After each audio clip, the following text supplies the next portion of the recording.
you can't coach unless you hear what's going on. And it's one of these like balls, right? It's like, well, you can't listen unless you're present, and you can't be present unless you're resilient, and you can't be resilient unless you're emotional intelligent, right? Because you can't listen to someone if you've got head chatter going on, thinking, okay, well, is this about me? I'm wondering if they're really talking about this or is that, and you have all that kind of stuff going on. So for the individual who wants to do something different today, stop and truly listen. Good morning, HR. I'm Mike Coffey, president of Imperative, bulletproof background checks with fast and friendly service. And this is the podcast where I talk to business leaders about bringing people together to create value for shareholders, customers, and the community. Please follow, rate, and review Good Morning HR wherever you get your podcast. You can also find us on Facebook, Instagram, YouTube, or at goodmorninghr.com. When I started in HR 30-ish years ago, most of the jobs were pretty transactional. Fill this job, conduct open enrollment, process this paperwork. But even then, the more seasoned roles were already transitioning from generalist roles to business partner roles. And the idea was that HR professionals who understand both the business strategy and the legal and practical issues around managing people could bring more value than simply processing paperwork or scheduling interviews. Fast forward 30 years, and it does seem like it was fast forwarded, new technologies threaten to make many HR roles obsolete or just so efficient that one person can do the job that three used to do. So what value does an HR professional have to offer business leaders? My guest today says that it's time for HR business partners to become HR trusted advisors. Kristine Conway is a certified coach who transforms leaders who fix into leaders who facilitate a fix. She has over 20 years of demonstrated excellence in improving experiences through the leverage of people development in organizations of all sizes and across industries. Welcome back to Good Morning HR, Kristine. Thank you for having me back, Mike. I appreciate it. Thank you. So I gave my take on the current transition or evolution in HR. What do you think businesses need from HR today? Yeah, so they need trusted advisors. They need the HR to be there for them, to walk lockstep with them. Often today, I see the need for that pre-counsel or that pre-connection before an initiative or before something happens. I see a lot of cleanup. I see a lot of requests for HR to come in and clean up. And, Sure. That's time-consuming and pretty expensive. So you're really talking about the seat at the table that we've been talking about for 30 years. Seat at the table. Yes. The seat at the table, the whisper in the ear, thinking about HR first rather than an afterthought or rather than when something is broken, right? So getting them at the table, getting them in the discussion at the very beginnings of the ideas that are starting to generate around the C-suite. And so when you say, thinking about HR first, you're not thinking about saying, think about the HR department first, but you're saying, think about first, how do we incentivize, develop people? What is the impact of this idea, this initiative, whatever, on people? Or even better yet, rather than starting with an initiative, starting with a problem. Here's a problem we're facing. How do we solve this? Yeah. And what insight and expertise do we need in order to understand how to, whatever solutions we come up with will involve our people?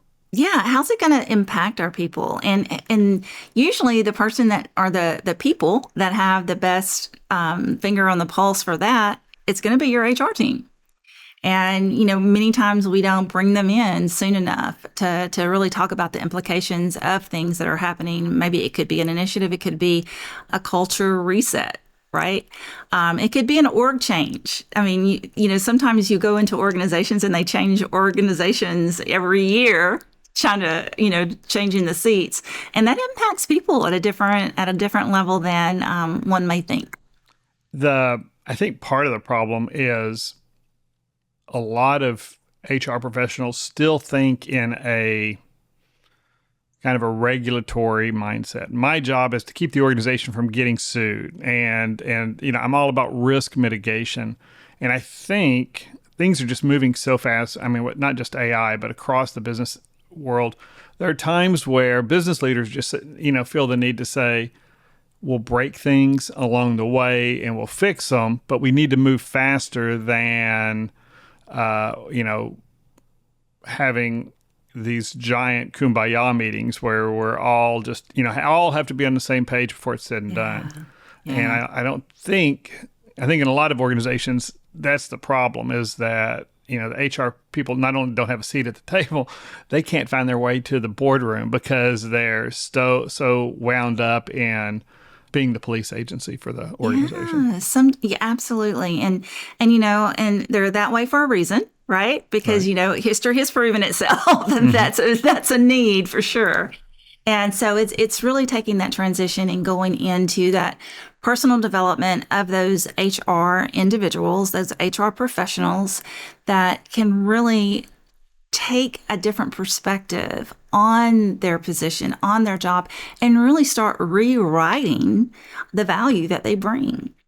And so, trusted advisor was really, I think a lot of that conversation was focused on the strategy side and figuring out how we implement strategy through people. How do you see that? What do you see the big difference between that and the trusted advisor type role? Well, I think that it still does involve strategy, but it's not only strategy. It's that, you have that person in your life that you may, if it's a financial advisor or if it's maybe a physician, that's their expertise. And you're probably going to give them a call before jumping into something big that has big financial implications. You're probably going to give your doctor a call before you go get scuba diving certified or something. I mean, you've got these expertise on your phone, and you're using those. And for HR to be the first ones that you think about, that person or that team in HR, I want to bounce this around with them and get their insights.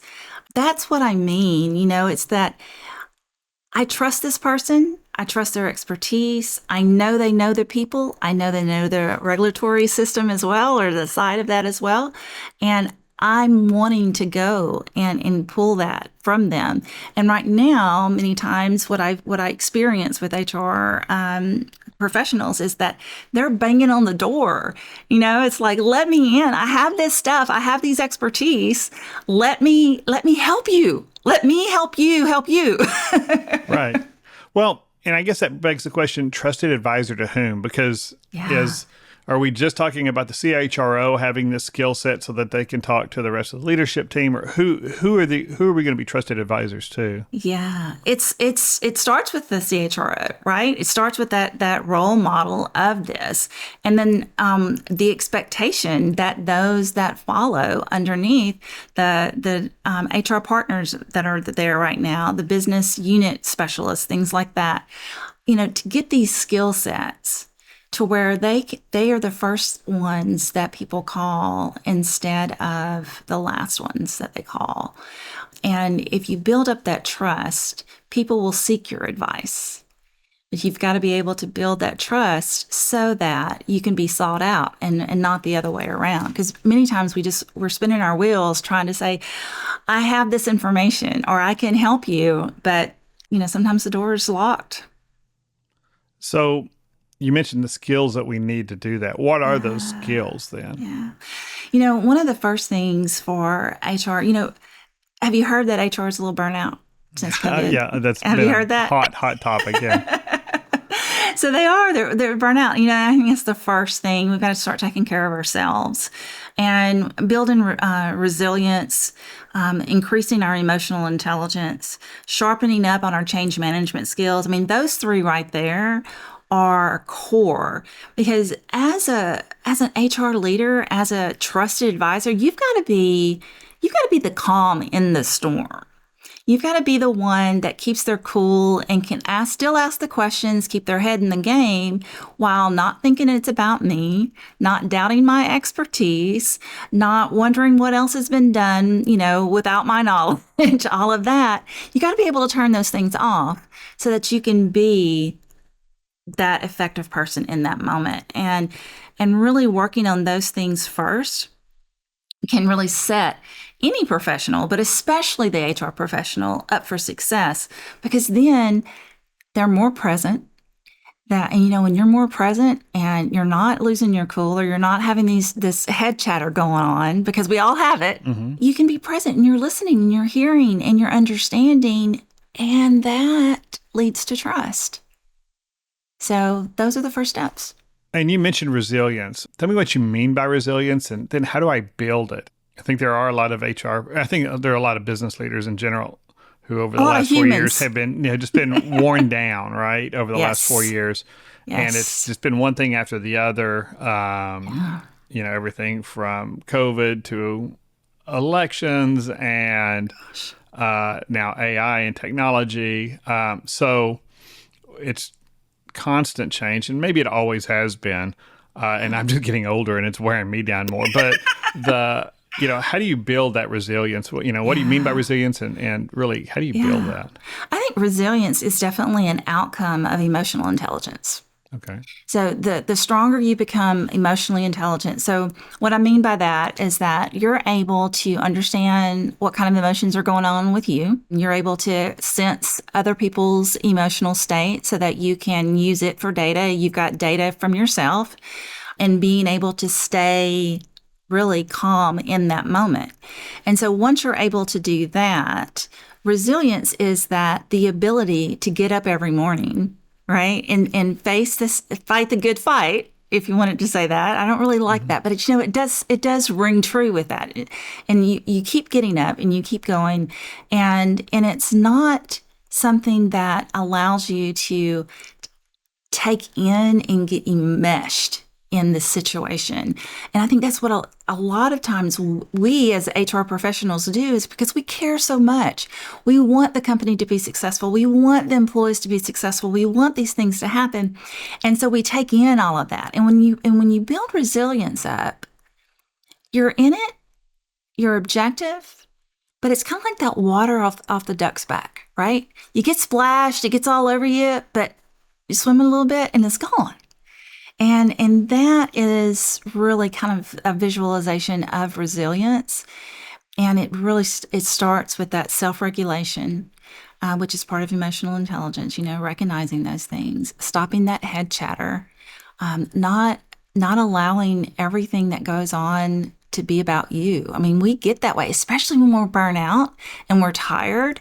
Something could happen on the highway and we think it's about us because we just happen to be there. Well, yeah, and I mean, I've definitely I've dealt with it in my personal and professional life, and talked to plenty of professionals who've been in a situation where suddenly it seems like everything is about them, or the whole world's stacked against me, that kind of attitude. Yes. And it can grind you down. And I think you touched on it a little bit, waking up with a purpose every day. Yeah. And sometimes that means designing your life differently. What do maybe this isn't the right job for you anymore. Yeah. And I think that's a hard thing for us to do, because we've got the sunk cost fallacy, and we've got so much invested here. So what would you say to somebody who just, doesn't feel like they're building resilience? Yeah, so I would really do an inventory and see, what's sucking your energy out, because the lower your energy, the less resilient you can be, and find out what it is. I mean, there could be certain people that just drain you. And if you're having to deal with that person one-on-one all day long, it may be something that you want to look at. And it's not necessarily you have to change your job or, get rid of that person, but how are you interacting with it? How are you taking that information in?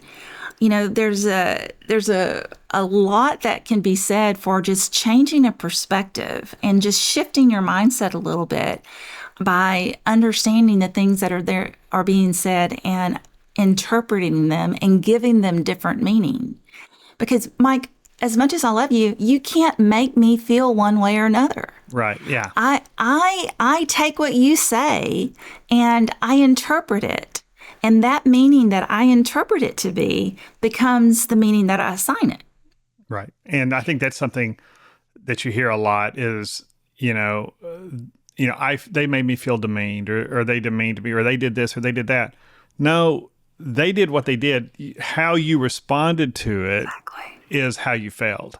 Absolutely. And there's nothing wrong with, okay, my initial feeling is this, but then you've got to take it apart and look at it separately and say, okay, I see what they did and that's what they did, but how I'm responding to it is not rational for me. It's not helpful for me. Exactly. And that takes a while to learn how to do and to do correctly. I've been coaching since early 2000s. I'm not going to say how many years, but a very, very long time, when we didn't have a second digit on anyway. Yeah. And so a very long time. And there are still times when I may have a bad day and I may feel less resilient and I may take it, oh my gosh, that was all about me and, pours me. And then I go in this downward spiral because I'm human. Mm-hmm. But it takes practice and it takes training and it takes, knowledge and expanding your ideas and expanding your perceptions of things and then building on top of that and practice. Practice. Get in front of that person that, drains your energy. And how bad is it today? Well, is it better yesterday? Or, that type of thing. How can you measure that and keep going? And one of the things on measurement with that, just to kind of add that in, is that's a way of tracking. That's a way of reflecting. I think reflection is one of the most overlooked number one skills for personal development. It doesn't cost you a dime. At the end of the day, how well did I do on the things that were important to me? And then compare that to what you did 3 weeks ago. And then you can give yourself a pat on the back, or you may have to get yourself a swift kick in the butt. Mm-hmm. And, that kind of measurement is important there. And I think very few people have that kind of reflection time. I mean, because you've got to be really intentional about it, and it's really hard. I mean, I'm a big fan of Sam Harris's Waking Up app, which helps with meditation. And if I was more disciplined about it, I would, I'd get more out of it. But setting time aside where you're not, self-care doesn't mean eating a bowl of ice cream and watching Netflix all night every time. Anyway, but we find time to do that. Isn't it amazing? Right, exactly. Yeah, and I've trained myself not to say I don't have time to do this. I'm not prioritizing. I'm prioritizing these other things over that. Yeah, and that makes a difference. But just whether for me, if I'm not setting aside time just to sit still and reflect, I find doing dishes. I can reflect. I can do dishes and not have to pay attention to what I'm doing because, we're monsters here and we eat off a lot of plastic, and so I don't have to worry about breaking stuff. But I can, in that time, I can reflect on my day, go through it. But I've also got my yoga practice every morning, and on days where I'm not teaching, I can just, go through that flow. And all I've got is, me on this mat and these four corners of this mat for the next hour. And I can just, detach from everything else, and I've got a clearer head. And on days where I don't do that, I can definitely tell that I'm not as pleasant a person and not nearly as helpful to the people that I encounter. But having some process that works for you, so you are detaching and you are reflecting on how you did. But it's almost always got to be intentional. At least in my experience, I've never found anybody who just walks through the days in like that. Yeah, no, it is. You have to be intentional, and that's the thing. We've lost intention, I think, especially in this remote world. I mean, you think about how intentional you have to be in order to get things done when everybody's remote, right? But even for yourself, you have a choice. You have a choice to make time with the ice cream and Netflix, or you have a choice to sit down and do some reflection. I have the saying that if you give me your checkbook, which, this is an old saying because nobody really looks at a checkbook anymore. But if you gave me access to your online accounts and your online calendar, I could tell you what's important to you. Exactly. And let's take a quick break. Good Morning HR is brought to you by Imperative. bulletproof background checks with fast and friendly service.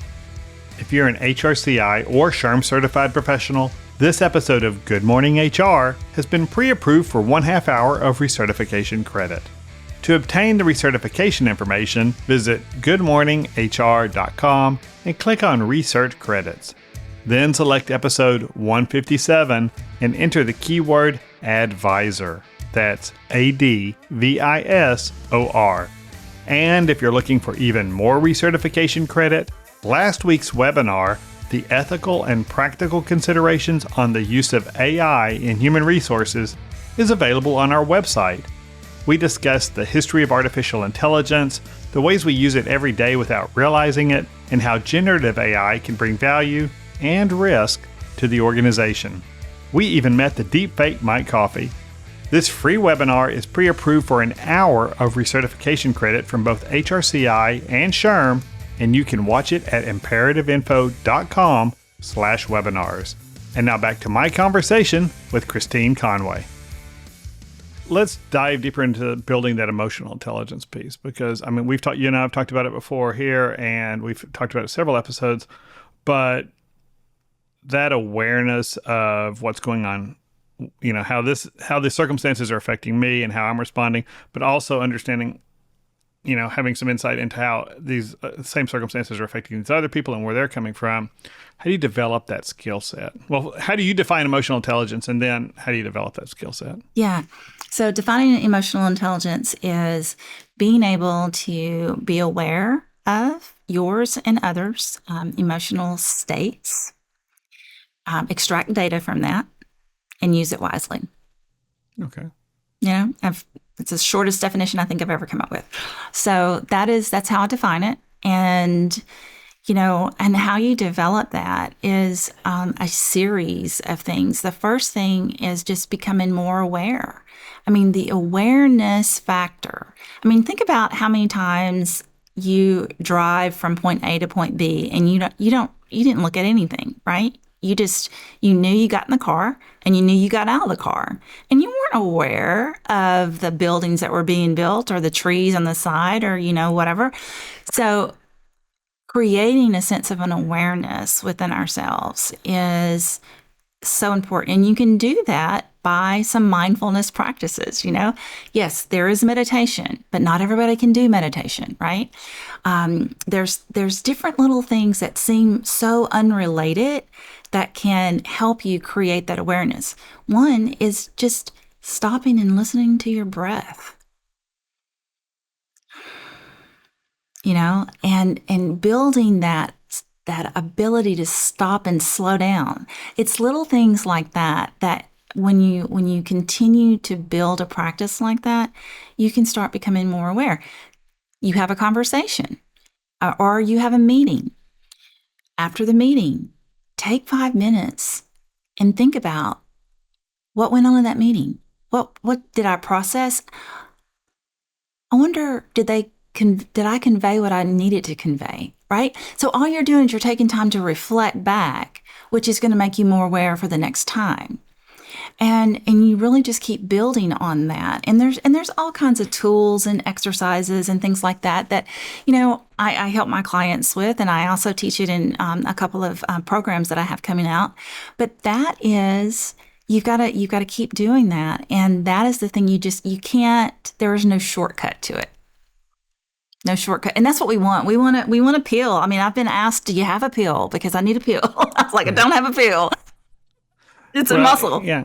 But yeah, like you say, after a meeting, that idea that I'm going to sit down and I can tell one of the questions that, there are things that comes to mind is, because what I'm really bad about is not at the end of the meeting, I may have a list of to-dos, but I don't remember the context and the conversation around what I know what I got to get done.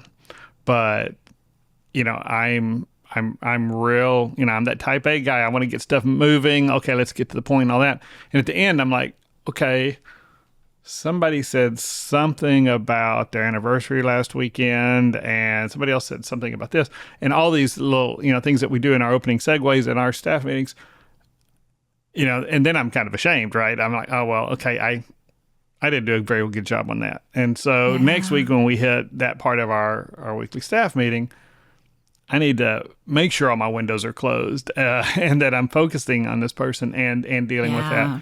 And I think that's just, identifying for you what those things are that you're missing by not being fully present, and focusing on just collecting those as you go and building that strength.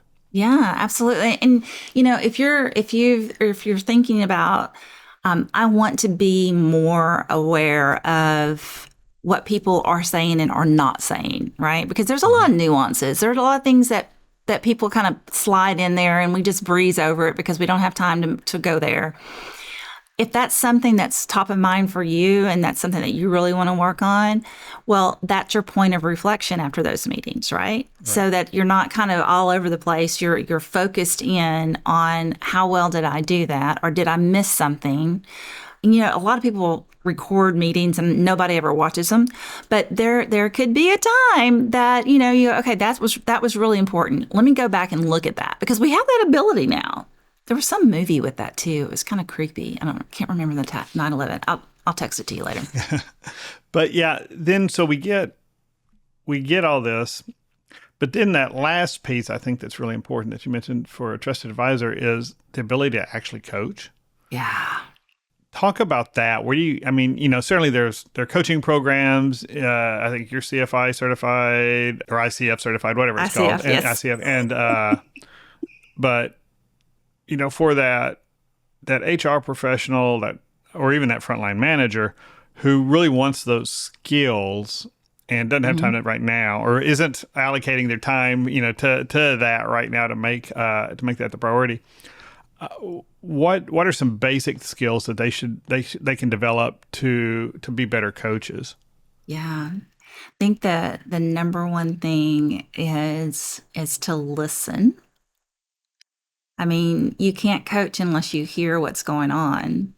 And it's one of these like balls, right? It's like, well, you can't listen unless you're present, and you can't be present unless you're resilient, and you can't be resilient unless you're emotional intelligent, right?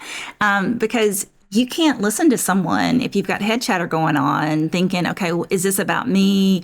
I'm wondering if they're really talking about this or is that, and you have all that kind of stuff going on. So for the individual who wants to do something different today, stop and truly listen. And I'm not saying take copious notes, but maybe write things down that will help you go back and reflect. Look at their eyes. Can you tell, do you know the color of the eyes of the last person that you spoke with? Oh, wow. Because if you can figure that out, you know that you were looking close enough at that individual. You were paying attention to them. What color shirt did they have on? That kind of thing, right? So that you are really present in doing that. Because the things that I see that people get tripped up on is they go in wanting to become the person who solves the situation. And that's not your job. Your job is to facilitate. I mean, when you think about leaders and you think about leadership, we're all facilitating every day. And to be able to, the thing that trips them up is that their ego gets in the way, which is about, everything's about us, everything's about me, or the fact that I need to be the hero becomes a kind of an ego situation. And you gotta that has to go away, especially in that coaching session, and really just focus on that individual. Something really tactical to do is, before you have a meeting, make sure that you've taken care of yourself. Have you eaten? Do you have something to drink? Have you gone to the restroom? Those kind of things like that, those are huge distractors. Don't try to talk to me while I'm hangry. Because it's not going to go well. So, very, very tactical to the kind of like the Russian doll thing, right? You keep pulling out and discovering you've got to get to that core piece right there. And I think you've just touched on it a little bit. We want to solve the problems. And I think the idea, maybe it's it's unfortunate that the word advisor sounds so much like advice. And where, or that facilitator, or because it seems like there's a lot more listening to do than there is advice giving and problem solving. I mean, I have been married for 27 years, 3 of the best years of her life, and I've learned that, well, there's plenty of times where I just want to vent and I don't want it solved. And there are just as many times where she just wants to vent and get it out there. Yeah. She didn't want me to solve her problem. Yeah. And that's really hard for me. For her, it's like, you go take care of your stuff. But for me, it's like, I want to fix this. That's my personality. And so sitting there and saying, okay, and then what happened? And what do you think about that? Or how will you deal with that differently? Rather than just saying, just cut that girl out your life. I don't want to hear it anymore.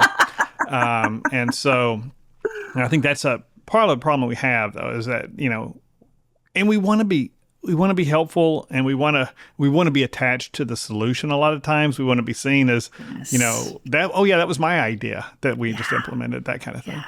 Yeah. And that's where the ego comes in, and you have to be able to. Nobody's ever accused me of having an ego issue, but I'm okay, surely go ahead. not. I'm sure not.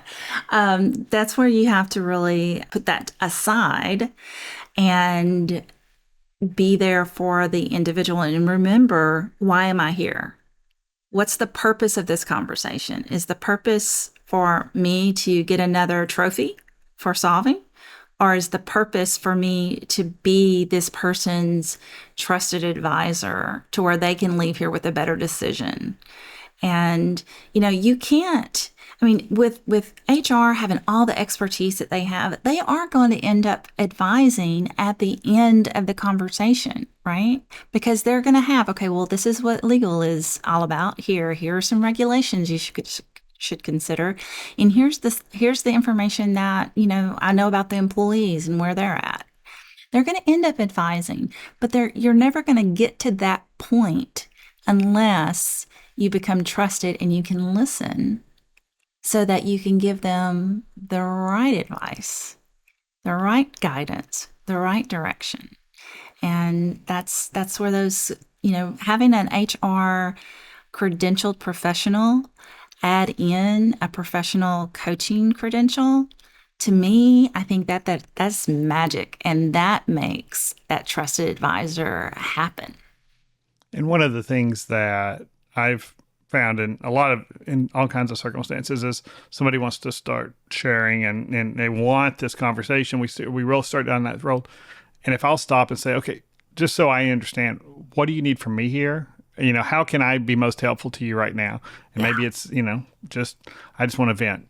Perfect. I'm good at that. That's, there's no heavy lifting there. Or I just need to know what to do, or I want to know if you have something you can share in your own experience. Tell me a story about what you've done in a similar situation, or what is this, those kind of things. And so getting that really clear early on so that you don't, they don't walk away feeling like they didn't get what they were looking for. Yeah, absolutely. And, I teach a coaching model that goes through, you got to find out first what's going on. And you do that by, of course, being present and listening. But you're also asking very important questions and very powerful questions to give more data to the conversation. So one of yours that you just asked was a really powerful question. It was, what is it that you need from me? How can I be most of service to you in this conversation? And that can be a powerful one. And then getting them to really get down to the clarification of what the true issue or topic is. And then at that point, you can join together and unify and come up with plans and next steps and, and then your complete strategy to go forth. But it's being able to narrow that down, because sometimes those kind of conversations could go on for hours. And you don't have time for that. So you've got to have a model that allows you to ask the questions, get the points through, verify that is the correct topic, the core topic that person is struggling with or wants to, get some resolution to. And then you move into strategy. And, when I first started coaching, it was like, an hour and 15 minutes. It would take me forever. And now, I have a client that their employees have 15-minute slots on my calendar. Mm-hmm. So you can get to the point to where it actually saves you time. Because I think, anytime you think about coaching, you think about, oh my gosh, it's going to take me forever. I got to build trust. I got to build rapport. I've got to, have this quiet moment. No, you can use these coaching skills in groups, individuals, and it doesn't have to take more than 15 minutes if you want it to really hash out a topic. So to wrap up, you don't really see jobs posted for trusted advisor, and so once I'm in the organization, how do I find my way into that kind of role with, whoever it is that I'm serving? It's being able to connect, relationship building. Transactions have been king for a very long time because they seem very clean, and you can put them on a list and you can check them off. Go from transactional to more relationship based, because if we focus on the transactions, we forget about the people behind those transactions. So start building relationships with the key people that you serve. I mean, if you are in an area where you have a department, go to that department lead, go to those meetings, start building relationships with those individuals first. And then the trust will start to come from them. But you've got to build that relationship first. And it doesn't have to take 2 years to build a relationship. You can get to know people, pretty well in 10 days. You just got to be intentional about it, because we've said that word a couple of times here today. Yeah. Well, we'll have to leave it there because that's the time we've got. But thank you so much for joining me today, Kristine Conway. Thank you, Mike. And thank you for listening. You can comment on this episode or search our previous episodes at goodmorninghr.com or on Facebook, Instagram, or YouTube. And don't forget to follow us wherever you get your podcast. Rob Upchurch is our technical producer, and you can reach him at robmakespods.com. And thank you to Marianne Hernandez, Imperatives Marketing Coordinator, who keeps the trains running on time. And I'm Mike Coffey. As always, don't hesitate to reach out if I can be of service to you personally or professionally. I'll see you next week, and until then, be well, do good, and keep your chin up.